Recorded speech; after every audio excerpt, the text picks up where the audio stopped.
Hello and welcome back to the Tottenham Hotspur FM21 Beta Save. Hope you're all doing well today and looking forward to today's episode where we've got two games against Aston Villa. Win that, we will retain our place on top of the Premier League table, and a win against Osasuna in the Champions League will guarantee us a place in the knockout stages of the Champions League as well. So, as you can tell, things have been going very, very well. First things first, let's jump into what's happened since you guys were last here. It's not been perfect. We have had a few losses in there. It's not been perfect at all. You were last here for the 5-3 win against Wolves and the 1-0 win against Krasnodar. After that, we lost two games in a row. Aston Villa in the league 1-0 and then Burnley in the third round of the Carabao Cup. Neither of those games were particularly good from us, which was a little bit frustrating considering that we obviously played very well against Wolves in the first half of that game and then lost the second half 3-0. We only just beat Krasnodar really 1-0, and these games kind of confirmed some fears that we might be losing a little bit of form and momentum, but we did pick it back up with a 1-0 win over Leeds United with Harry Kane on the score sheet. Harry Kane scored again in a game against Roma as we won 2-0 with Sergio Roberto getting his first goal of the season too. We then beat Southampton 2-0 with Kulusevski and Kane on the score sheet. Odriozola got his first goal for the club in a 1-0 win against Sheffield United. Osasuna, we beat them 3-0, Harry Kane with one, Kulusevski with one, and the other one scored by Julian Draxler. But unfortunately, we did succumb to a 2-1 loss to West Ham last time out, despite Kulusevski's efforts. So we're not really scoring huge amounts of goals, as you can see since last episode. I mean, 3 against Osasuna is pretty decent, but 1 or 2 in other games is not ideal. We want to be scoring a few more than that. But in terms of goals conceded, we don't concede many at all. Lots of clean sheets in that sort of run of fixtures. So there's a lot to be happy with, I think, overall. In terms of the tables, I can just show you very quickly. We are top of the Premier League on 22 points level, with Arsenal right now our North London rivals. But we've got better goal difference than them, so we stay on top of the table. Today's opposition, Aston Villa, are 8th right now, so they've had a very good season. They beat us earlier on this season as well, 1-0. Weirdly, we're playing them 2 times already in the first 11 fixtures of the season, but that's how the season has rolled out so far. Brighton doing exceedingly well. They're on 21 points, just 1 point behind us. So this Brighton side, who did very well last season to finish 8th, have got themselves into the top 4 after 10 games. 11 games to them, actually. So really good work for Brighton. Moving over to the Champions League, as you can see, we're on 9 points right now. We beat Osasuna. They stay on 6, and we go up to 12 points. Roma will probably beat Krasnodar. They're on 6 points as well, by which point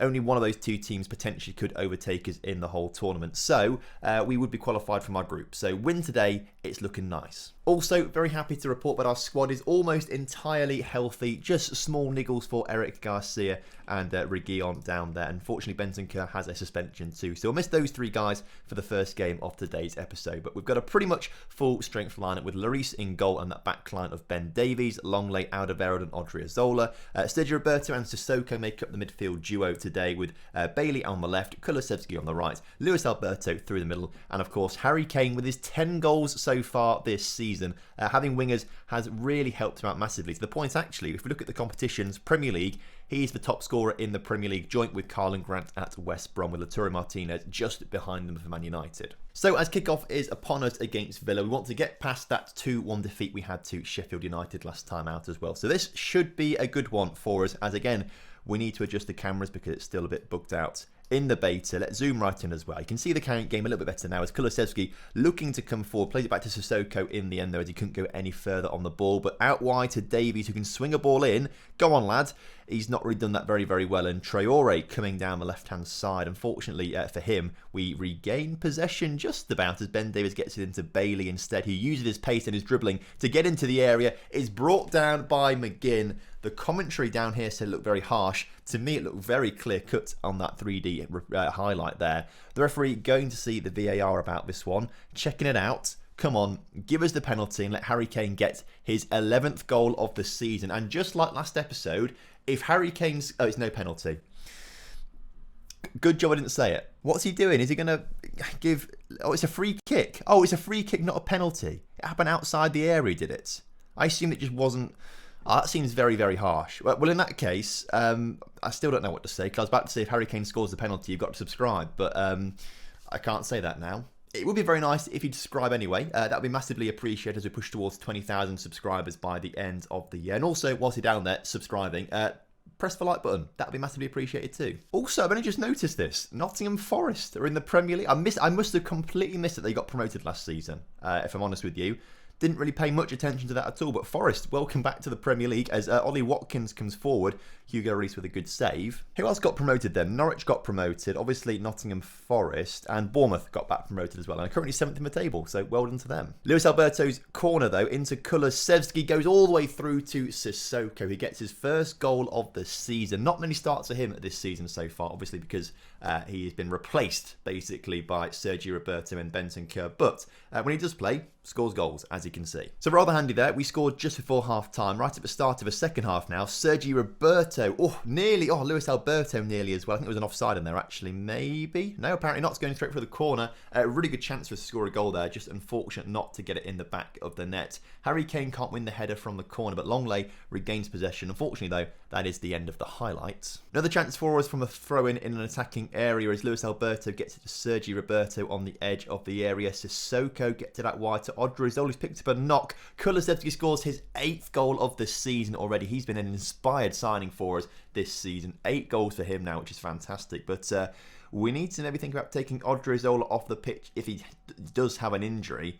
It has got his little orange icon there. I mean, he still gets a good pass in there to Kulusevski to score his goal, but I'd rather not risk him getting too injured. So let's take him off the pitch for Tanganga. Potentially a last gasp chance for Villa to try and score some goals, but their attacking threat comes to an end as Harry Kane gets a good interception and makes his way down the left wing into Bailey instead. Harry Kane getting himself into the area. Sergio Roberto into Kulusevski. Kulusevski shoots again, putting it just wide, but he's so dangerous coming in off this left-hand side. And when I say left-hand side, I mean right-hand side, because he's a right winger, Tom. Don't forget that. But it seems to be a thoroughly professional performance from us today. A 2-0 win over Villa. We stay on top of the table, and this new-look team is playing really well. Unfortunately, Odriozola does have to stay out of action for 4 to 6 days, so he will miss the game against Osasuna, but it's okay because we can rotate a bit in the Champions League. And good to see Kulusevski come second in Young Player of the Month as well. Well done, Kulusevski. Keep up your... In fact, he should have won that, really. I mean, this guy's got 2 goals and a 7.55 average rating, probably from like 2 substitute appearances, whereas Kulusevski's played every single game. Average rating maybe not quite so high, but 3 goals. I mean, how many games has Santiago Rodriguez played? I mean, I can't say anything about his form. We can't see it. But I bet he didn't play all those games. One of my favourite things about this new Football Manager is this sort of a little bit of analysis that comes through before each game, depending on how good your analysis is in your club. But I really like this attacking efficiency and defensive efficiency. So, as you can see, according to this, actually, we're quite aggressive and wasteful. We have lots of shots, but we don't score many of those shots. Whereas Chelsea don't have many shots, but they get really high conversion rates. They score like a high percentage of their shots. Ideally, you want to be like right in this top corner, don't you, I think? You want to have loads of shots and loads of goals. On the flip side, defensively, we are absolutely insane, as you can see. We are right here, almost off the chart on... We don't concede many shots. And actually, have we? I don't think we've even conceded a goal in the Champions League this season. So we're doing very, very well for ourselves. Only Benfica doing slightly better by conceding less shots than us. And maybe a goal, I don't know. I'm not quite sure. But we are a rock defensively. Watch us now lose this game 5-0. We'll have 32 shots and not score a single one of them as well. It's going to happen. So for this lineup, apparently Kulusevski needs a bit of a rest. So let's get him off for Lucas Moura. Sissoko can't play, so we'll bring Benson Kerr back on the pitch for him instead. And Odriozola's got to have a little rest, so we'll bring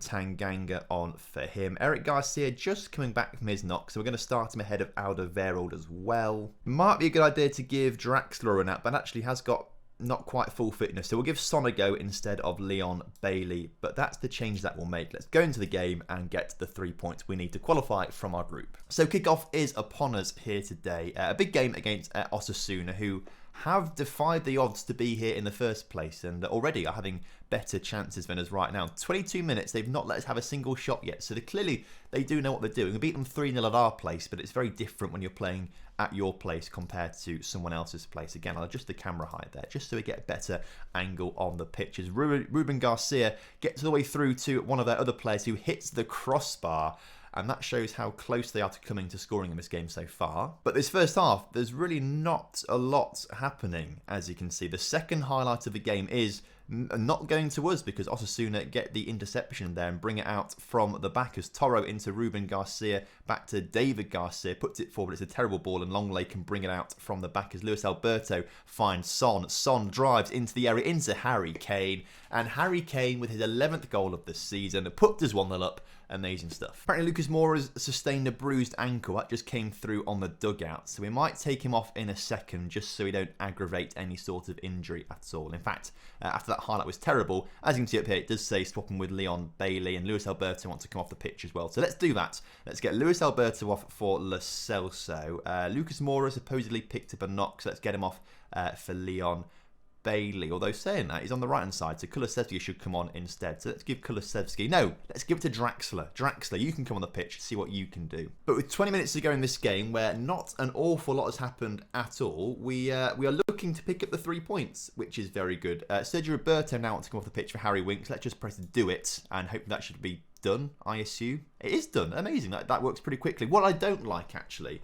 I do miss having the little red and green arrows that show you who's been subbed on, who's been subbed off. It's quite hard to see if the changes have been made or not at a quick glance. The arrows seem to make it very easy to see who'd obviously gone off and who'd come on the pitch. But it doesn't matter because we're winning the game 2-0 now. Son getting a goal there. It's a great ball in from Harry Kane, actually, who darts down the right-hand side of the pitch, puts a cross in towards Son at the far post, who's obliged to just put it in the back of the net, as you can see. Keeper not getting anywhere near it. Amazing. Well, that was a bit of a weird one. It came around very quickly. I wasn't prepared to start talking, but I thought it'd be okay once he got cleared off the line. Let's watch his back again. I'm not quite sure what Lloris does at this stage, to be fair. He's sort of just flailing around a little bit. But Osasuna get one back. I don't know what this is trying to show me. What on earth is this? Oh, is this goal line technology? I mean, it's not a great angle here, so I don't know why he's showing me like this, to be fair, but fair enough. There is another highlight, though, just before this all finishes off. Hopefully we don't concede a second goal, and then we have to get the draw instead, as Tanganga can swing a ball in the middle. Kane gets his noggin on it, but unfortunately puts it over the bar. I think that should be the final, or there's still more highlight to go.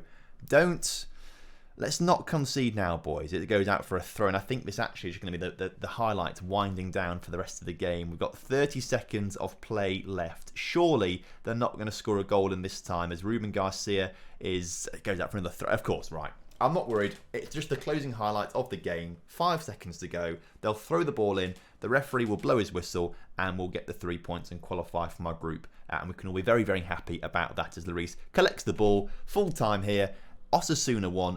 Tottenham 2, outstretched arms, a great win for us. Thing is, we've not had any confirmation come through in the news articles yet that we have qualified from our group, but we have qualified from our group because we've obviously beaten Osasuna twice. Roma could only draw as well, actually, so fair enough then, we have qualified. Even if Roma won their game, though, they both have to play each other, Osasuna and Roma, and obviously both of them can't win to then ever take us in the group. So we've qualified first from our group, which is fantastic stuff, which I think gives us a slightly easier draw for the second round or the knockout rounds. I can't quite remember, but you love to see it either way. So my plan was to come back and do Roma West Brom next episode. And to be fair, it might still be, because it'd be good to play Roma on an episode and see how good they are. Obviously, the full game comes out tomorrow, and obviously we're going to be doing the Lincoln Loco 3 when the full game comes out. However, I need to make some database changes, and that'll take, well, not too long, but I won't be able to get it out immediately for you on Tuesday. So I think we'll start releasing the Lincoln Loco